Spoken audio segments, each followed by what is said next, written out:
సాధించిన విజయాలను, అమలు చేసుకున్న సంక్షేమ పథకాలను ప్రజల్లోకి విస్తృతంగా తీసుకెళ్లాలని కార్యకర్తలు ఎమ్మెల్యే గండ్ర వెంకటరమణారెడ్డి సూచించారు.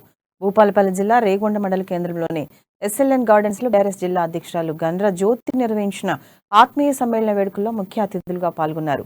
కేసీఆర్ ప్రజల అవసరాలను తెలుసుకుని క్షేత్రస్థాయిలో సంక్షేమ పథకాలు అమలు చేస్తున్నారని, కార్యకర్తలంతా పథకాలను మరింతగా ప్రజల్లోకి తీసుకెళ్లాలని గండ్ర అన్నారు. దేశంలో ఎక్కడా ఇవ్వని పంట నష్ట పరిహారం రైతులకు ఇవ్వబోతున్న గొప్ప నాయకుడు సీఎం కేసీఆర్ అని కొనియాడారు. అంతేకాకుండా పార్టీ కోసం కష్టపడ్డ ప్రతి కార్యకర్తలను కాపాడుకుంటామని గండ్ర చెప్పారు. రైతుల దగ్గర లేకుండా ఖచ్చితంగా వాటిని తీసుకెళ్తాం.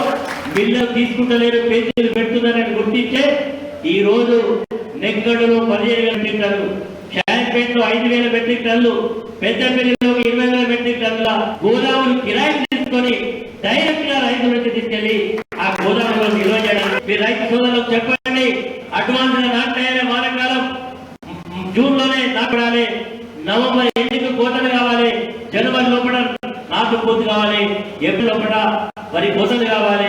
అకాల వర్షాలను ఎండలను తట్టుకోవాలంటే మందు సోదరులను రైతు సోదరులను మీటింగ్ పెట్టి ప్రతి దగ్గర కూడా రైతు చైతన్యవంతమని చెప్పిండు. నేను